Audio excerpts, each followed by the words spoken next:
Now, if you watch Apple's 8th of March peak performance event, then you must share my shocked expression when Apple announced a couple of unexpected products like the Mac Studio with the new M1 Ultra chip and the 27-inch Studio display.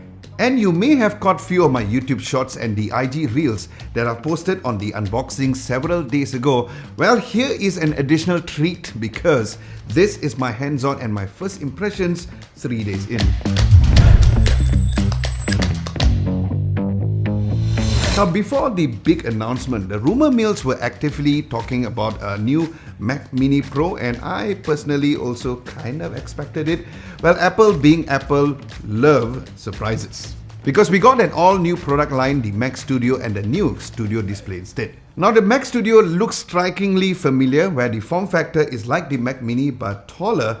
In fact, it almost looks like two Mac Minis stacked on top of each other, where I like to call it the Mac Mini on steroids, and you will find out why in a bit.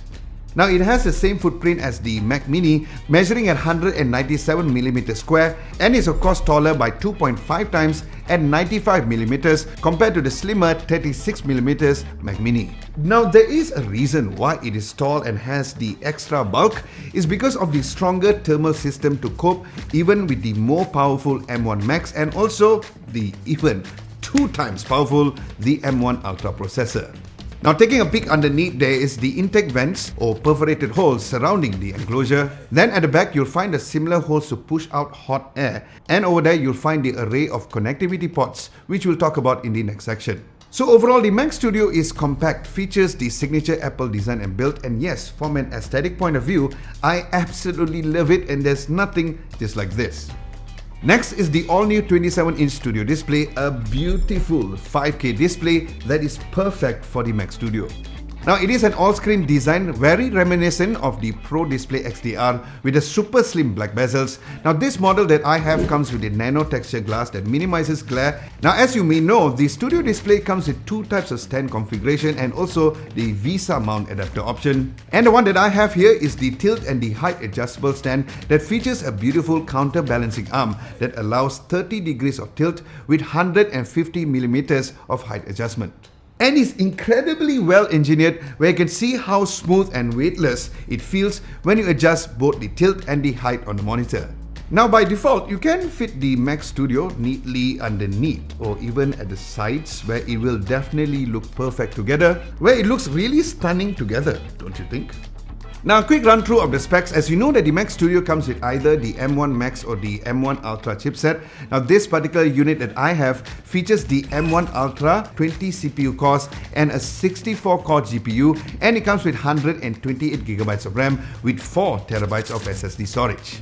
Now, the reason why I didn't go all the way with the 8TB option is because it was just too expensive for me, and also because I've always used an external SSD when it comes to collaborating on the video editing that I usually do on a daily basis. And with this incredible M1 chipset, it actually supports up to 18 streams of 8K ProRes 4:2 video playback, and of course supporting up to 5 displays. And yes, I can't wait to go through this beast and test it out fully during my full video review, where I'm going to be taking the M1 Ultra chipset to its limits of working with heavy files like H.264 files to 12K resolution videos, testing it on Final Cut Pro 10, DaVinci Resolve and other creative software workflows like Logic Pro, Adobe After Effects and more, so stay tuned for that over here in this channel. Now, despite its compact size, the Mac Studio offers plenty of connectivity ports too, where on the front there are 2 Thunderbolt 4 ports or 2 USB-C ports on the M1 Max model if you choose with that, and also there's the SD-XC card slot in front as well. Now, at the back there are 4 Thunderbolt 4 ports, 1 10GB Ethernet port, 2 USB-A ports, 1 HDMI port and a 3.5mm high-res headphones jack, where all of this I/O and the ports is well enough to get you going without spending extra on a Thunderbolt hub or a docking station. Then moving on to the Studio display, this display is no less impressive. It features a 27-inch 5K Retina display that packs 14.7 million pixels and pushes 600 nits of brightness and 1 billion colors. It has the P3 white color gamut and True Tone, meaning it uses the built-in ambient light sensor to adjust the color temperature to match your environment automatically, where the True Tone is something that I turned off only when I'm doing my color grading. Now the display comes standard with the anti-reflective coating standard glass, and as mentioned earlier, I went with this nano texture glass, which is ideal for bright light environments like here in the studio, especially when it comes to light reflections. Now what's also cool is the built-in 12 megapixel ultra-wide camera that has 122 degree field of view and also features center stage, where I'm sure you will know by now where it keeps you centered in the frame as you move around during video calls, and it works excellent with video conferencing apps like FaceTime, Zoom, WebEx and many similar softwares. Then when it comes to the ports at the back, there are 3 USB-C ports and 1 Thunderbolt 3 port. Now what's also amazing is that this studio display is also powered with the A13 Bionic chipset. I know, right? Like, why?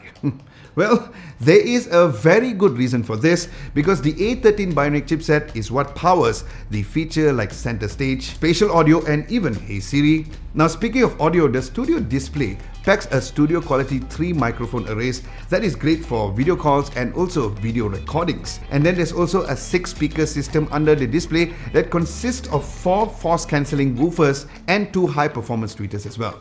And thanks to spatial audio, you will definitely get an immersive cinematic sound whether or not you're playing music or videos with Dolby Atmos.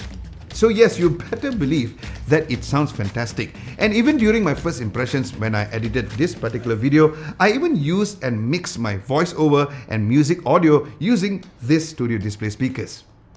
So yes, based on me having this for several days, it really does seem like the Mac Studio and the Studio Display is like a match made in heaven, and based on my first impressions, it certainly looks and sounds like it.